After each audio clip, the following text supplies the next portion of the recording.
ونصلی علی رسولہ الکریم اما بعد فاعوذ باللہ من الشیطان الرجیم بسم اللہ الرحمن الرحیم رب اشرح لی صدری ویسر لی امری واحلل عقدۃ من لسانی یفقہوا قولی۔ عزیز طلباء و طالبات، السلام علیکم ورحمۃ اللہ وبرکاتہ۔ آج کے لیسن میں ہم سورہ کہف کی ان آیات کو دیکھیں گے جن میں اصحاب کہف کا واقعہ بیان ہوا ہے۔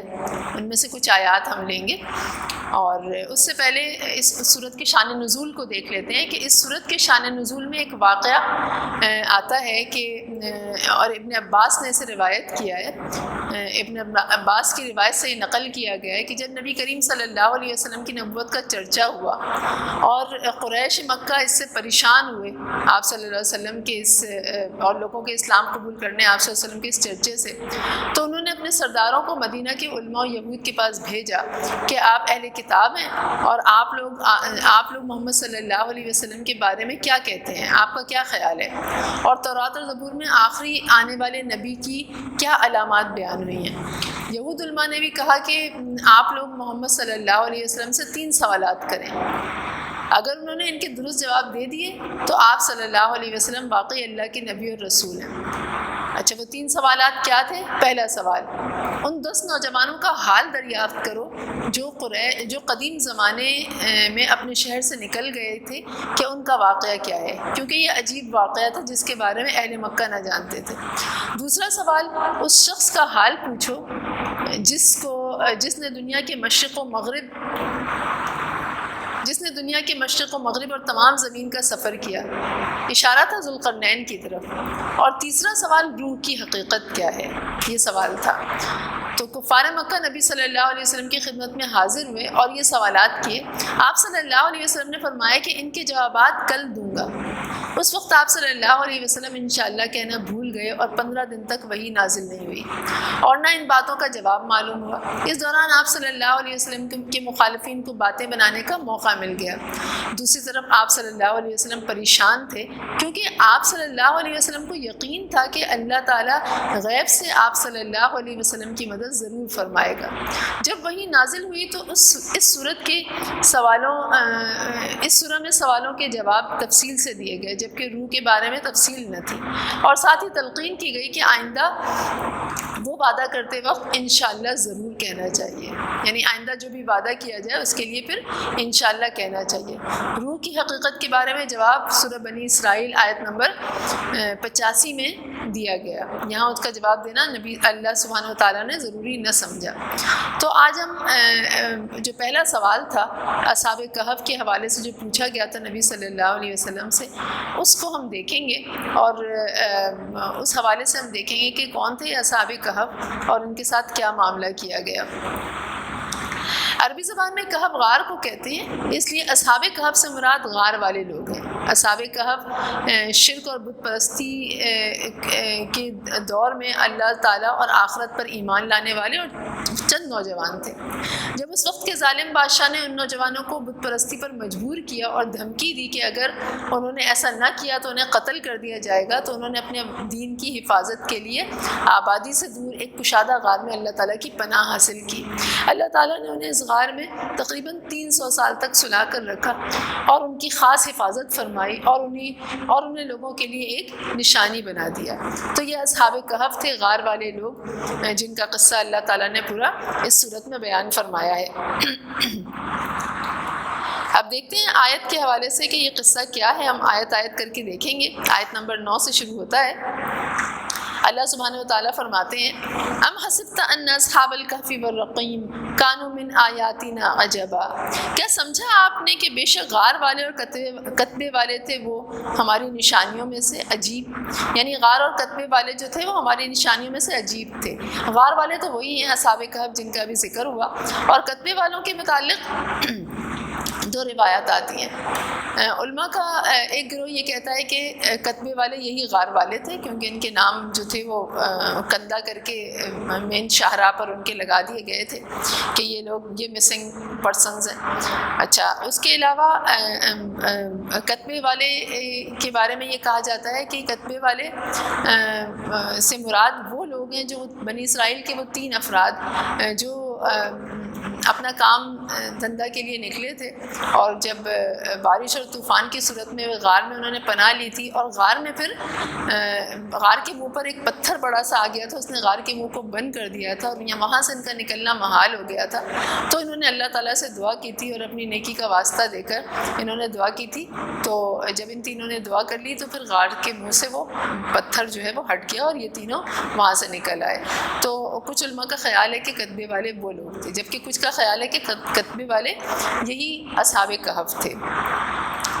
تو اللہ تعالیٰ فرما رہے ہیں ہماری عجیب نشانیوں میں سے تھے۔ عجیب تو اللہ تعالیٰ کی بہت ساری عجیب نشانیاں ہیں، خاص ان کا ذکر کیوں فرمایا؟ اس لیے کہ کفار مکہ بھی ان سے لا علم تھے، اور یہ واقعی عجیب تھے کہ کئی 100 سال تک سوئے رہے اور پھر اللہ تعالیٰ نے ان کو دوبارہ جلا اٹھایا، یعنی ان کو دوبارہ زندگی بخشی، اور انہوں نے پھر اللہ تعالیٰ نے ان کے ذریعے سے ایک میسج چھوڑ دیا، ایک پیغام چھوڑ دیا۔ اصل میں جس دور میں یہ اصحاب کہف تھے، اس دور میں لوگوں کا ایمان اس بات پر کمزور ہو گیا تھا یا ختم ہو گیا تھا کہ مرنے کے بعد دوبارہ نہیں جی اٹھیں گے۔ ان کا کہنا یہ تھا کہ جب ایک دفعہ مر گئے تو مر گئے، دوبارہ جی اٹھنے کا کوئی سوال نہیں ہے۔ اور اہل مکہ کا بھی یہ عقیدہ تھا، بنتا جا رہا تھا کہ وہ بھی یہ کہہ رہے تھے کہ ہم مرنے کے بعد دوبارہ نہیں جئیں گے۔ تو اللہ تعالیٰ نے اصحاب کہف کے اس قصے کے ذریعے اہل مکہ کو یہ باور فرمایا کہ مرنے کے بعد جب اللہ سلانے کے بعد کئی 100 سال تک سلانے کے بعد اٹھا سکتا ہے تو مرنے کے بعد دوبارہ کیوں نہیں اٹھا سکتا؟ ٹھیک ہے، تو اس لیے اس کو عجیب نشانی کہا گیا۔ پھر فرمایا اذ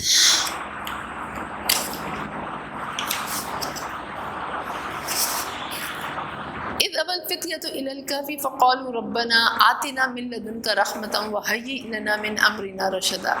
جب پناہ لی ان نوجوانوں نے غار کی طرف، پھر وہ کہنے لگے اے ہمارے رب، دے ہمیں اپنے پاس سے رحمت اور مہیا کر ہمارے لیے ہمارے معاملے میں بھلائی یا رہنمائی۔ اصل میں اصحاب کہف جو تھے وہ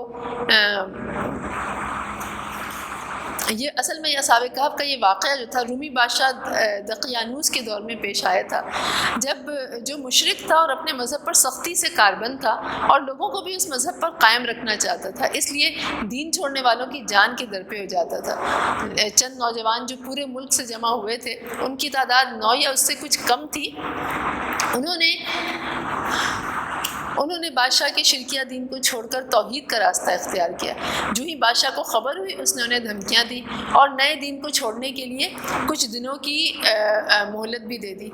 چونکہ یہ نوجوان اپنا ایمان اور اپنی جان دونوں ہی بچانا چاہتے تھے، اس لیے انہوں نے باہم مشورہ کیا اور پہاڑ کے غار میں وہ چھپ گئے، اور وہاں انہوں نے پناہ لی اور اللہ تعالیٰ نے وہاں پر مختلف طریقوں سے ان کی حفاظت فرمائی۔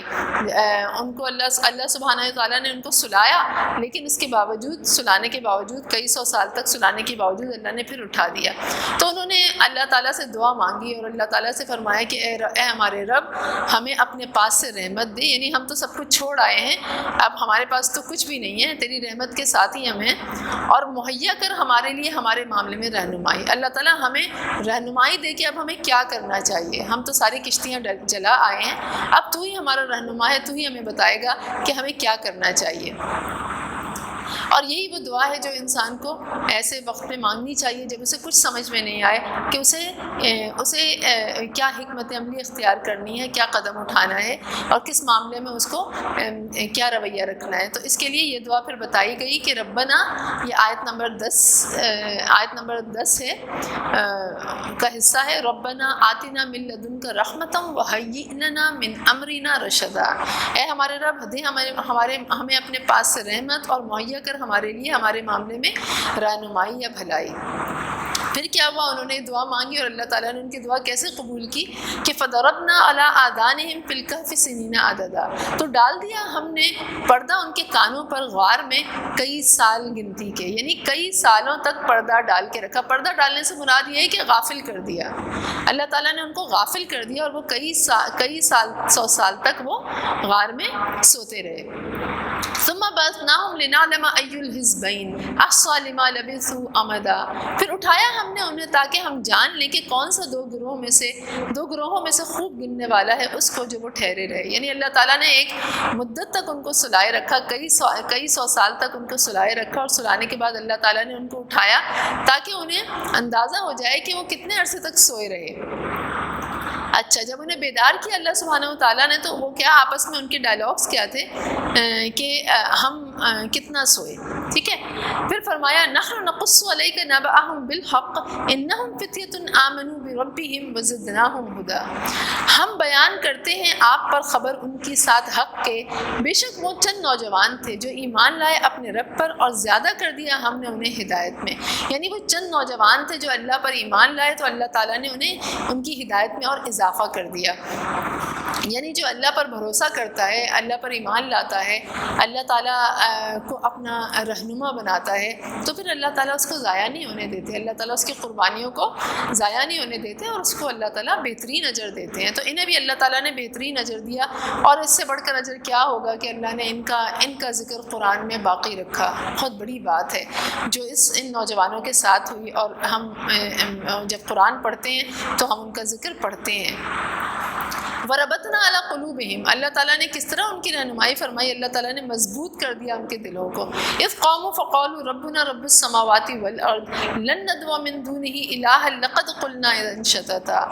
مضبوط کر دیا ہم نے ان کے دلوں کو جب وہ کھڑے ہوئے پھر کہنے لگے رب ہمارا رب ہے، یعنی اللہ ہی ہمارا رب ہے، آسمانوں اور زمین کا جو رب ہے وہی ہمارا رب ہے، ہرگز نہیں ہم پکاریں گے اس کے سوا کسی کو، البتہ تحقیق کہیں ہم نے تب بات ناانصافی کی.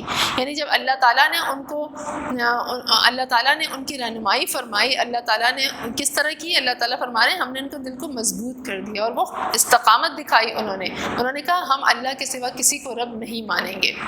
ہؤلاء قوم اتخذوا من دونہ آلہہ، یہ ہے ہماری قوم، یہ ہے قوم ہماری، انہوں نے بنا لیے اس کے سوا کئی الہ، یعنی اللہ کو چھوڑ کر انہوں نے کئی الہ بنا لیے اس قوم نے. تو لیکن ہم اس قوم کا ساتھ نہیں دیں گے، یہ ان کا عہد تھا. لولا یأتون علیہم بسلطان بین، کیوں نہیں لاتے ان پر کوئی دلیل، یعنی کوئی واضح دلیل کیوں نہیں لائی گئی کہ اگر وہ کہتے ہیں کہ الہ ہے اللہ کے سوا کوئی اور بھی الہ ہے تو پھر واضح دلیل لائیں، واضح ثبوت لائیں. فمن اظلم ممن افترى علی اللہ کذبا، تو کون بڑا ظالم ہے اس سے جو گھڑ لے اللہ پر جھوٹ. یعنی یہ شرک جو ہے وہ اللہ پر جھوٹ ہے، اسی لیے شرک کو ظلم عظیم کہا گیا ہے، بہت بڑا ظلم. کس کے ساتھ ظلم ہو رہا ہے؟ اللہ کی ذات کے ساتھ. اللہ جو واحد اور یکتا ہے اور جو واحد رب ہے ہمارا، ہم اس کے ساتھ کسی اور کو شریک ٹھہرا لیں تو اس کا مطلب ہے کہ ہم نے اللہ کا حق کسی اور کو دے دیا. اللہ کا حق اللہ کی ذات کو اس کا پورا حق نہیں دیا، بلکہ وہ حق مار کے ہم نے کسی اور کو اس میں شریک کر دیا. تو یہ بہت بڑا ظلم کہا گیا. شرک کے علاوہ ہر گناہ معاف ہو جائے گا معافی سے، لیکن شرک کا گناہ جو ہے وہ اگر انسان اس گناہ کے ساتھ جان دے دیتا ہے تو پھر اس کا ٹھکانہ جہنم ہے. اور اگر موت سے پہلے ہوش و حواس میں وہ اس گناہ سے توبہ کر لیتا ہے تو پھر اللہ معاف کرنے والا اور غفور الرحیم ہے. پھر فرمایا وَإِذِ اعْتَزَلْتُمُوهُمْ وَمَا يَعْبُدُونَ